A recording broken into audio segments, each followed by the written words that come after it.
बिहार में इन दिनों कोरोना लगातार तेज़ी से बढ़ रहा है। आपको बता दें कि महाराष्ट्र में जिस तरह से जो लोग हैं बिहार के, वो लगातार अब बिहार में आ रहे हैं। ऐसे में कई जो लोग पहुंच रहे हैं, वो कोरोना संक्रमित हो जा रहे हैं और कई जो लोग हैं, वो यहाँ पहुंचने के बाद कहीं न कहीं काम की तलाश में फिर निकलेंगे। हमारे साथ बिहार सरकार के मंत्री हैं श्रवण जी, उनसे बात करेंगे कि क्या कुछ सरकार के द्वारा इस बार व्यवस्था की गई है? क्या कुछ व्यवस्था की गई है सर, जो लोग आ नहीं, रहे हैं? हमारा व्यवस्था परमानेंट है। मनरेगा में जो लोग काम करना चाहते हैं, चाहे जो स्थानीय स्तर पर यहाँ पर श्रमिक हैं या कहीं कोई बाहर चले गए हैं, अब कोरोना काल में लौट रहे हैं, अगर वो भी काम खोजेंगे तो उनको हम यहाँ पर काम देंगे। जॉब कार्ड अगर उनके पास होगा तो ग्राम पंचायत में सिर्फ आवेदन देंगे, मुखिया को, रोज़गार सेवक को उनको काम मिल जाएगा। अगर उनका जॉब कार्ड नहीं होगा तो उनका जॉब कार्ड के लिए आवेदन देके जॉब कार्ड उनका बन जाएगा, तुरंत उनका काम उनको मिल जाएगा। साल में 100 दिन काम देने के लिए गारंटी है सरकार की, गारंटी सरकार लेती है। उनको हर हालत में साल में 100 दिन काम देना है अगर वो काम मांगेंगे तो। पिछली बार भी जो लोग लौटे थे, तो कितनी परसेंट लोग यहाँ रह गए? नहीं, इसका तो कोई आकलन नहीं है, ना आंकड़ा है, लेकिन इतनी बात मैं ज़रूर कह सकता हूँ कि एक दिन में हम लोगों ने 21 लाख श्रमिकों को रोज़गार दिया है, यहाँ पर काम दिया है बिहार में। ये तो सिर्फ मनरेगा में दिया, जो अन्य विभाग ने काम दिया होगा वो तो अलग है। तो जो काम खोजेंगे, काम मांगेंगे मनरेगा में, उनको हम लोग हर हालत में काम देंगे और उनके ग्राम पंचायत में, उनके गांव में उनको काम दिया जाएगा। सर, एक सवाल ऐसा है कि थोड़ा अटपटा लगेगा सुनने में, लेकिन एक यह सवाल है, हमने सड़कों पे कई लोगों से बात की, जो लोग मास्क नहीं लगा रहे हैं। हमने उनसे यह सवाल किया कि आप मास्क क्यों नहीं लगा रहे? उनका यही जवाब आता है कि जहाँ चुनाव है, वहाँ कोरोना नहीं है और यहाँ कोरोना है। देखिए, जो लोग इस तरह की जवाब दे रहे हैं, पता नहीं कहाँ से सोच करके किस सोची समझी साजिश की तरह यह बात कर रहे हैं। मास चाहे चुनाव हो, चाहे चुनाव नहीं हो, मास तो ढाल का काम करता है, कवच का काम करता है। अगर खुद सुरक्षित रहना चाहते हैं तो उनको मास्क का इस्तेमाल करना चाहिए। जो लोग मास्क का इस्तेमाल नहीं कर रहे हैं, वो परेशानी में, दिक्कत में पड़ रहे हैं या पड़ेंगे, तो उनकी स्वयं की जवाबदेही है।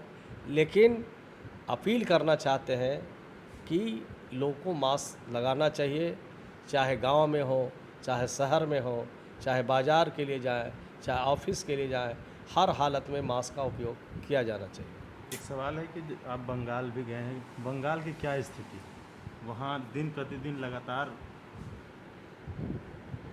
देखिए, बंगाल में चुनाव हो रहे हैं और बंगाल में जनादेश किसको मिलेगा यह तो आने वाले दिन में पता चलेगा। लेकिन बंगाल में जो शांति चाहिए, जो आपस में मिलत चाहिए, जो वहाँ डेवलपमेंट चाहिए, जो वहाँ न्याय के साथ विकास होना चाहिए, आज भी वहाँ सड़कें बदहाल है, आज भी लोगों की सुविधा नहीं है, आज भी वहाँ पर कल कारखाने जो पहले से थे वो बंद होते जा रहे हैं। तो बंगाल में लगातार जिन लोगों का शासन रहा है, उन लोगों ने बंगाल को ठीक से देखा नहीं, ठीक से वहाँ काम नहीं किया, लोगों की चिंता नहीं की, बल्कि सिर्फ़ और सिर्फ अपनी पार्टी की चिंता की, अपनी कैडरों की चिंता की और जनता को भगवान के भरोसे छोड़ दिया। नेता प्रतिपक्ष लगातार इन दिनों हमलावर हैं, कभी ट्वीट के माध्यम से तो कभी मीडिया के माध्यम से।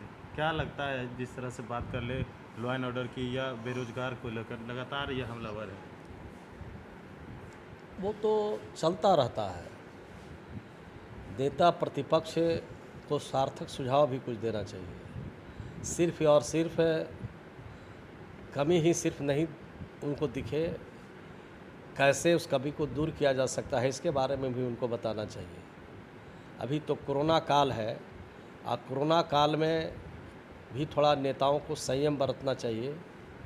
वो बंगाल जा रहे हैं, झारखंड जा रहे हैं, जहाँ इच्छा है वहाँ जाएं, लेकिन नेता प्रतिपक्ष को का भी काम है सार्थक सुझाव देना।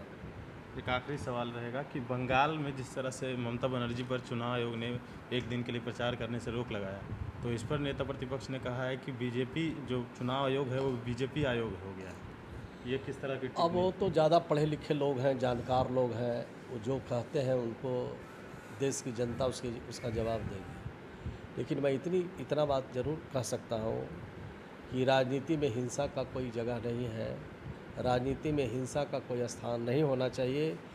जो हिंसा फैलाने में, हिंसा भड़काने में जिन लोगों का योगदान हो, चाहे किसी भी राजनीतिक दल के लोग हैं, किसी भी पॉलिटिकल पार्टी के लोग हैं, उनको उनके खिलाफ सख्त कार्रवाई सरकार के द्वारा किया जाना चाहिए।